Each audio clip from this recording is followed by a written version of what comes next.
Hey now, guys, what is happening? Good evening. Back here with the first volume of Power Man and Iron Fist completed, Heroes for Hire, covering 4 years, 1977 to 1981. So we blasted through the end of the 70s, the late 70s, into the early 80s.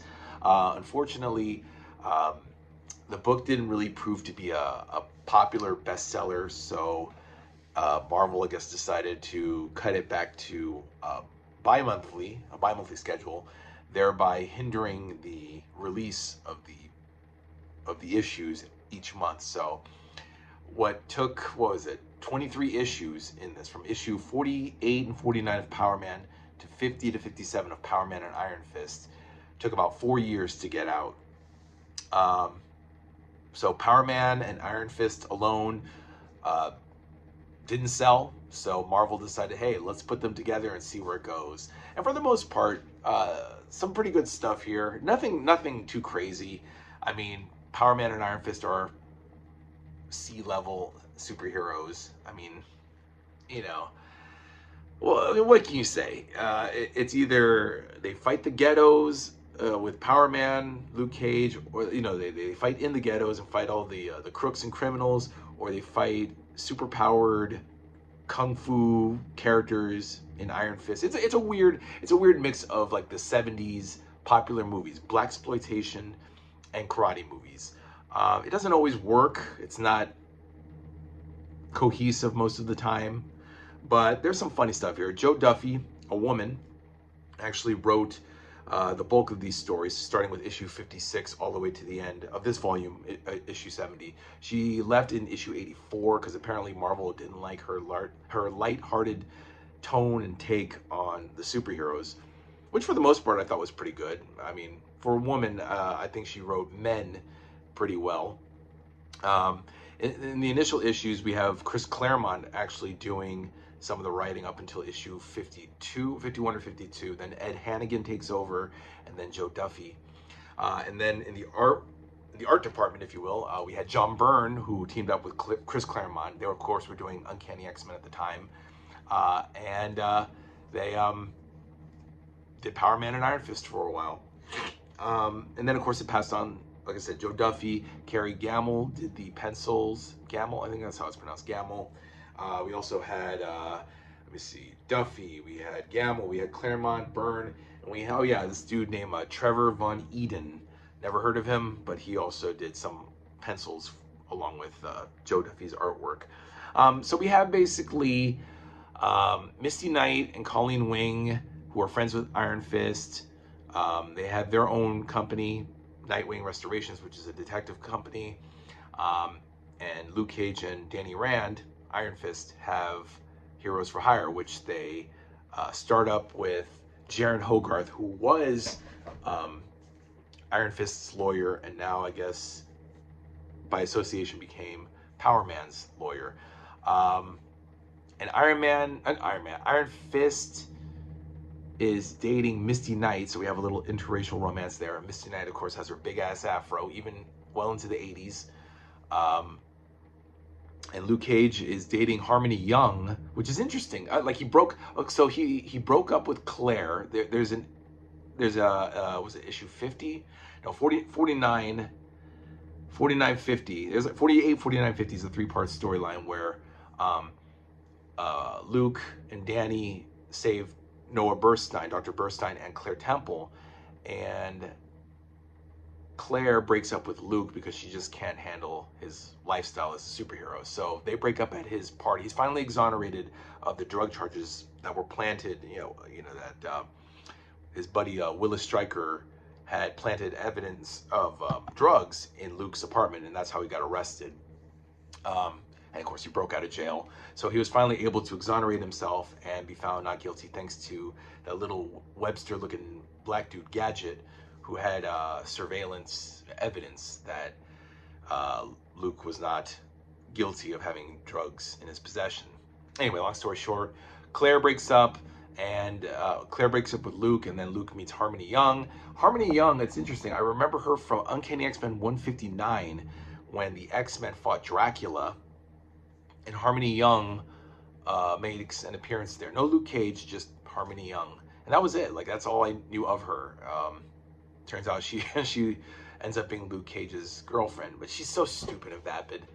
God, I feel Luke really knows how to pick them because she is so vapid. She talks about her nails and her clothes. She's a model, I guess, but she's dumb character. I always thought like Luke and Misty would hook up because they're black, you know. But no, she's actually with Danny, and they make a pretty happy pair, I guess. And Colleen is with neither one of them. She dates Cyclops. There's a crossover with issue 57 when Power Man and Iron Fist take on the Living Monolith, aka the Living Pharaoh, and they just happen to run into Cyclops, Storm, and Nightcrawler on the street, who are with Misty and Colleen. And if you guys remember, like around 117 or 123, when the X-Men fought Arcade, there was a little thing going on between Scott and Colleen, because he still thought Jean was dead in Antarctica when they fought Magneto. Anyway, I'm getting all over the place. But yeah, so Misty Knight and Colleen Wing crossed over between X-Men and Power Man and Iron Fist.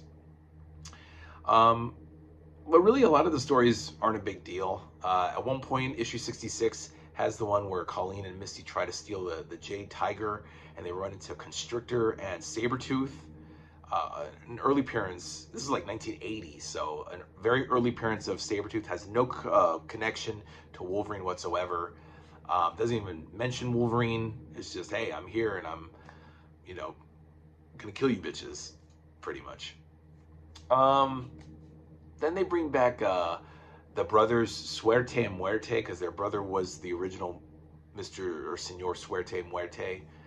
So now there's two brothers, Philip and Jamie, or Jaime, and they want to seek revenge for their brother Ramon's death.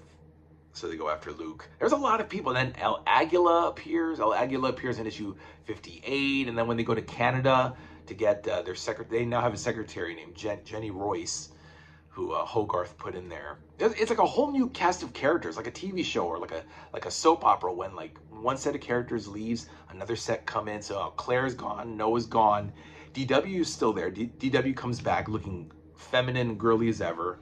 But I do love the pop culture references, the westerns, because that's where the Gem Theater only plays westerns. So they show High Noon, they show The Good, the Bad, and the Ugly.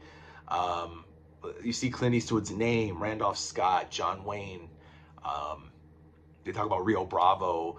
You guys probably don't know what the fuck I'm talking about. I'm just talking about how I love how they talk about real life movies in our world in the Marvel universe.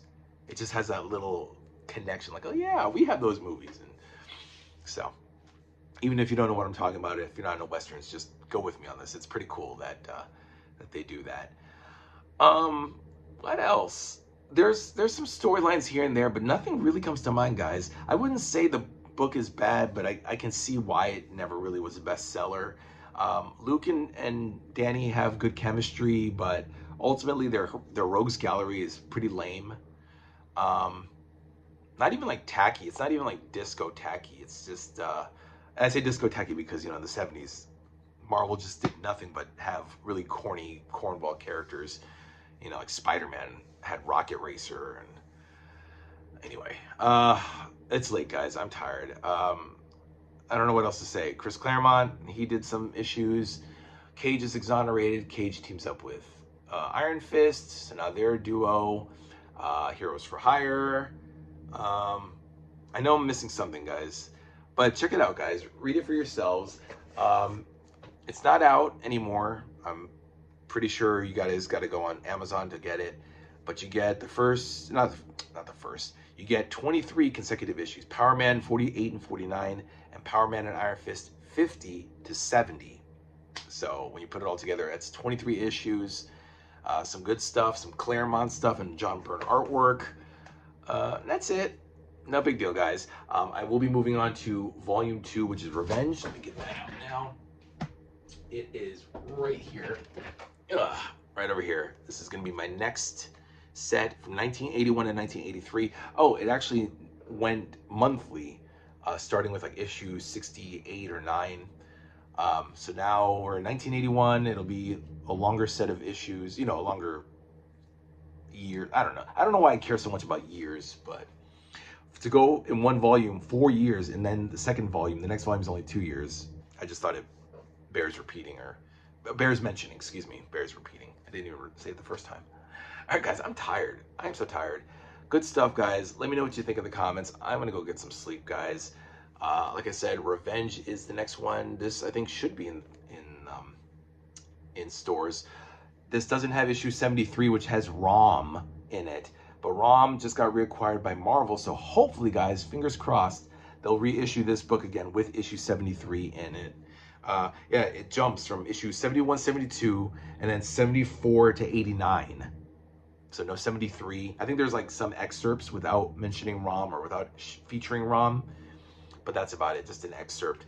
And Daredevil 178, there's a crossover with that, which is cool because that has not been published in a Daredevil epic, issue 178, so I'll check that out. All right, guys, Revenge Volume 2, that's the next one. Let me know what you guys think in the comments, and I'll see you in a couple days. Bye.